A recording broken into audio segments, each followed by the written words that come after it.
राज्य सरकारच्या महत्त्वाकांक्षी लाडकी बहीण योजनेला महिलांचा मोठा प्रतिसाद मिळतोय। मात्र या योजनेचा गैरफायदा घेण्याचं प्रमाण सुद्धा समोर आलंय। छत्रपती संभाजीनगरात 12 पुरुषांनी लाडकी बहीण योजनेत घुसखोरी करण्याचा प्रयत्न केला, मात्र त्यांची घुसखोरी पकडली गेली। लाडकी बहीण योजनेचा गैरफायदा उचलणाऱ्याचे काही प्रकार समोर आले आहेत। इकडे छत्रपती संभाजीनगर जिल्ह्यातल्या कन्नड तालुक्यात 12 पुरुषांनी या योजनेसाठी अर्ज भरल्याचं अर्जाच्या पडताळणीत समोर आलं।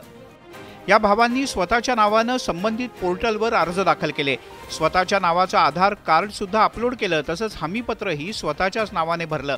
मात्र पोर्टलवर फोटो मात्र अन्य महिलांचेच अपलोड केले। या पुरुषांनी काही ठिकाणी त्यांचे स्वतःचे फोटोही वापरले आहेत। तर त्या माहितीच्या दरम्यान अर्जावर जे नाव होते ते पुरुषांचे आढळून आले आणि त्यामुळे ते अर्ज रिजेक्ट करण्यात आले। चुकीची नावं नोंदवून, चुकीचे फॉर्म भरून, चुकीचे फोटो लावून गैरप्रकार करायचं काम केले, त्याची चौकशी करायचे आदेश सगळ्या जिल्हाधिकाऱ्यांना सरकारने दिलेले। गोरगरीब महिलांच्या आर्थिक उन्नतीसाठी सरकारनं लाडकी बहीण योजना आणली खरी, मात्र या योजनेत काही जण घुसखोरी करून लाडक्या बहिणीच्या पैशांवर डल्ला मारण्याचा प्रयत्न करतात। अशांना चाप लावण्याची गरज आहे। आणि एक